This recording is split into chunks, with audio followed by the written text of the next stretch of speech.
नमस्कार सभी को electronics third year EL 306 biomedical instrumentation second unit medical electrodes. इस यूनिट का इंट्रोडक्शन पार्ट आज इस लेक्चर में हम करेंगे। इंट्रोडक्शन में मैं आपको बताना चाहूँगी कि जो मेडिकल इलेक्ट्रोड्स काम में आती हैं, कोई भी ऐसा डिवाइस जिससे ह्यूमन बॉडी की रीडिंग ली जाती है। रीडिंग मतलब कुछ भी, कोई भी पोटेंशियल या कुछ भी मेजरमेंट, कोई भी वैल्यू उसकी मापी जाती है, जैसे सोनोग्राफी में या MRI में या जिसमें भी। तो जो भी इलेक्ट्रोड काम में जाती हैं वो सभी मेडिकल इलेक्ट्रोड की कैटेगरी में आती हैं। मेडिकल इलेक्ट्रोड जो है वो एक ट्रांसड्यूसर डिवाइस होता है जो कि एक फॉर्म ऑफ एनर्जी को दूसरे फॉर्म ऑफ एनर्जी में कन्वर्ट करता है। बॉडी के जो सेल्स हैं या टिश्यूज़ हैं उनसे वो पोटेंशियल रीड करता है, मतलब उन्हें रिसीव करता है पोटेंशियल को, और ये जो रिसीव्ड पोटेंशियल होता है इसे एम्पलीफाई करता है, रिकॉर्ड करता है और डिस्प्ले करता है। ये काम किसका होता है? मेडिकल इलेक्ट्रोड्स का। तो इसने पोटेंशियल लिया और उनको डिजिटल रीड आउट में डिस्प्ले किया।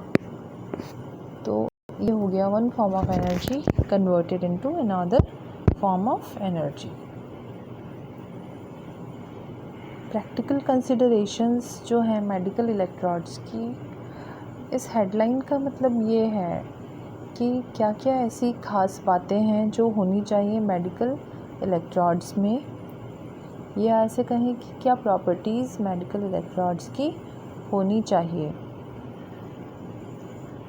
तो सबसे पहली तो ये है कि कंफर्टेबल होनी चाहिए पेशेंट्स के लिए। दूसरी है उसमें कोई उसका पॉइजनस इफ़ेक्ट बॉडी पर नहीं होना चाहिए। तीसरी है टेम्परेचर का इफ़ेक्ट उस पर नहीं पड़ना चाहिए।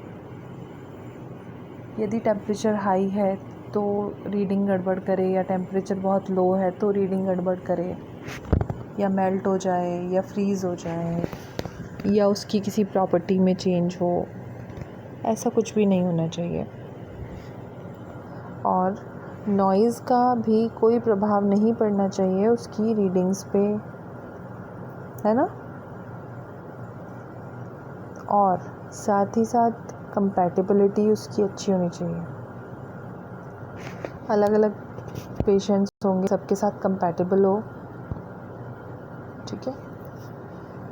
कन्वीनियंट एप्लीकेशन का मतलब है अप्लाई करना बहुत आसान हो, उसको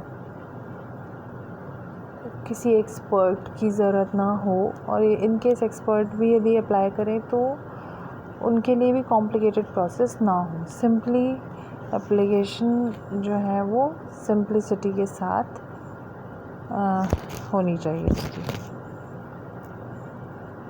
अच्छा, एक लास्ट पॉइंट है इसमें, should not cause any artifacts at tissue और सेल्यूलर लेवल।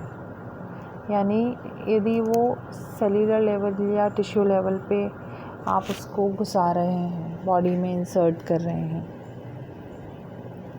और आप कोई रीडिंग लेना चाह रहे हैं बॉडी की, तो वो इलेक्ट्रोड टिश्यूज़ को या बॉडी के सेल्स को हार्म नहीं करे। आर्टिफैक्ट जो शब्द है उसका मतलब विकृति, तो कोई विकृति उत्पन्न नहीं करे उसमें। इस चीज़ का विशेष ध्यान रखा जाए उसकी मैन्युफैक्चरिंग में, इलेक्ट्रोड की मैन्युफैक्चरिंग में। तो इलेक्ट्रोड का साइज़ भी एप्लीकेशन के आधार पर ही होता है। यदि ब्रेन कोई रीड करना है ब्रेन के सिग्नल्स को, तो इलेक्ट्रोड उसी हिसाब से डिज़ाइन की जाती हैं। और यदि आप के आउटर सरफेस पर कुछ अप्लाई करके और रीड किया जा सकता है, तो उसकी जो इलेक्ट्रोड होंगी वो उसके अकॉर्डिंग डिज़ाइन की जाती हैं। तो बेसिकली इलेक्ट्रोड्स जो हैं, मेडिकल इलेक्ट्रोड्स, वो ट्रांसड्यूसर ही होती हैं और जो कि एक फॉर्म ऑफ एनर्जी को दूसरे फॉर्म ऑफ एनर्जी में कन्वर्ट करने का काम करती है। इसके बाद हम पढ़ेंगे मेडिकल इलेक्ट्रोड के टाइप्स, उसके ब्लॉक डायग्राम और उसकी वर्किंग।